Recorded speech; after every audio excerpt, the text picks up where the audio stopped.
Muy buen día a todos. Continuamos con el curso de Teoría de las Estructuras 1.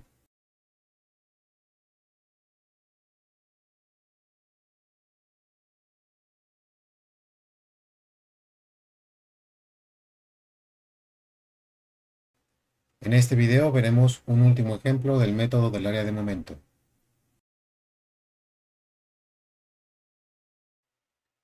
Se nos pide en este ejemplo que, utilizando el método del área de momento, determinemos los valores máximos tanto del giro como de la deformación para esta viga que se muestra en la figura.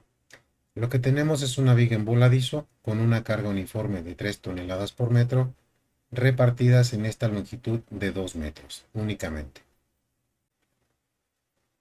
El primer paso en cualquier viga que nosotros estemos analizando es resolver su equilibrio externo, es decir, calcular las reacciones. Y para eso hay que plantear el diagrama de cuerpo libre para saber o conocer cuáles son las incógnitas de nuestra viga.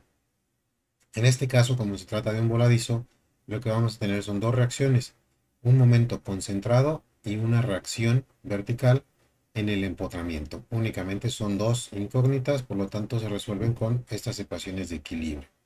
Si hacemos la sumatoria de fuerzas en Y, únicamente tenemos la reacción en A y la carga repartida de 3 por su longitud de 2 metros. Eso significa que tenemos una carga de 6 y por lo tanto la reacción será 6 toneladas en sentido positivo. Y después el momento concentrado será el momento que produzca esta carga pero en sentido contrario. Si la carga vale 6 y está concentrada en el centroide aquí a una distancia que serían 3 metros, tendríamos 3 por 6, 18. Por lo tanto, el momento vale 18 toneladas en este sentido. Antes de continuar con el procedimiento ya del método del área de momento, es bueno que recordemos que en una viga en voladizo, tanto el giro como la deformación máximas prácticamente siempre se encuentran en el extremo libre.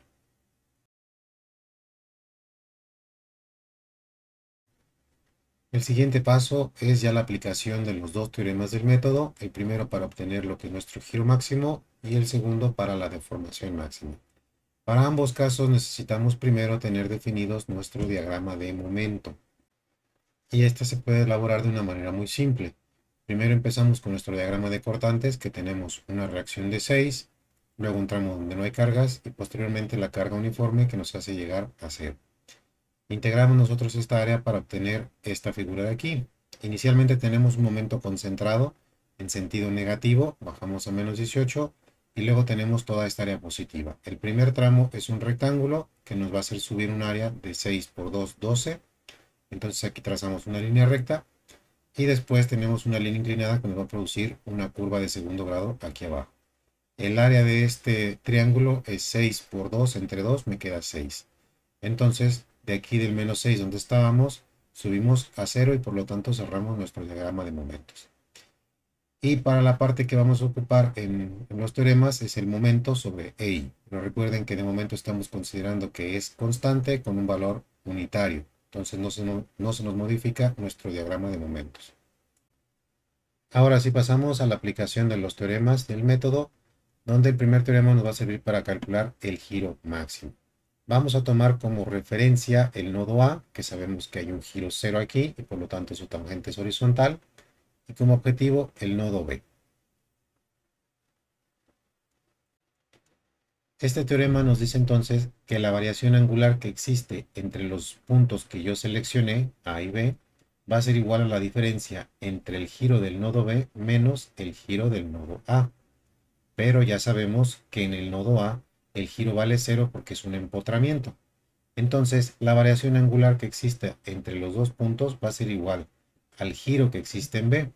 Y tal como les dije al principio del ejercicio, ya sabemos que en las vigas en voladizo el giro máximo se encuentra en el extremo libre. Muy bien. Ahora lo que nos dice el teorema es que para poder conocer el valor de la desviación angular que estamos marcando entre A y B, es necesario que calculemos el área contenida en el diagrama M sobre EI justamente entre esos dos puntos.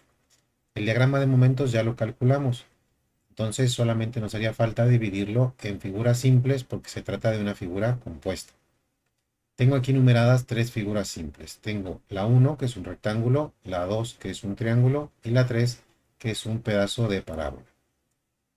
Ahora bien, acoté además del menos 18, que es el momento concentrado, el de menos 6, que es justamente donde se acaba el tramo recto para poder separar el triángulo y el rectángulo de la parábola. La manera de calcularlo es a través de estas dimensiones. Tenemos 2 metros hasta donde se termina el triángulo y 2 metros para la parábola y 18 de altura para la suma del rectángulo y el triángulo y 6 de altura para la parábola.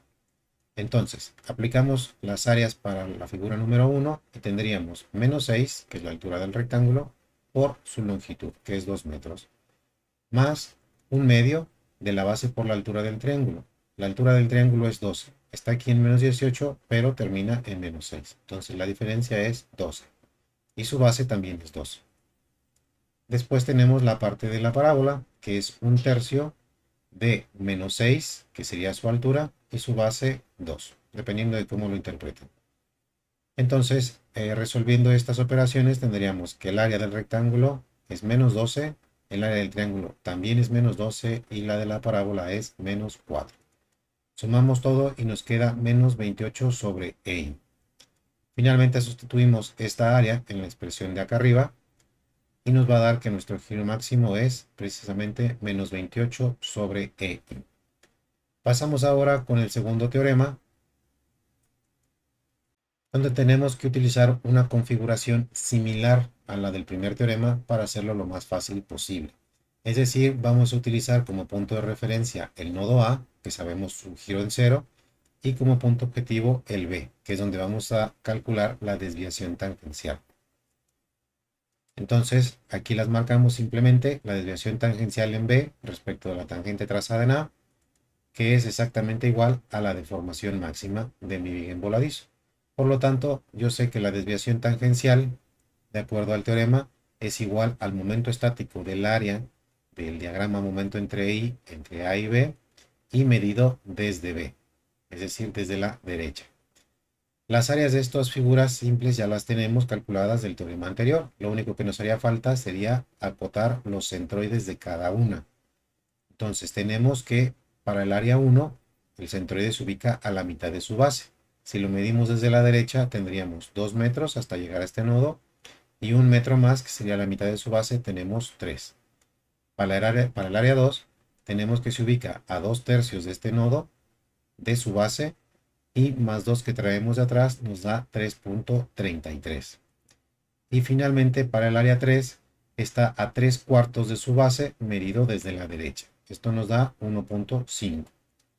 Entonces ya resulta muy fácil aplicar la fórmula o la expresión del momento estático conociendo las áreas menos 12 y menos 4 respectivamente y los centroides que acabamos de acotar aquí. Para el área 1 tenemos el centroide de 3 por menos 12, menos 36, más 10 tercios que me da el 3.33, pero lo pongo así para no perder decimales. 10 tercios por menos 12 me da 40 sobre EI, más 3 medios, que sería el 1.5, por menos 4 entre EI me da menos 6. Si sumamos todo esto, obtenemos finalmente menos 82 sobre EI. Como este es el momento estático y sabemos que era igual a la desviación tangencial, y la desviación tangencial por la cotada que estamos marcando aquí es igual a la deformación máxima, entonces la deformación máxima vale menos 82 sobre EI.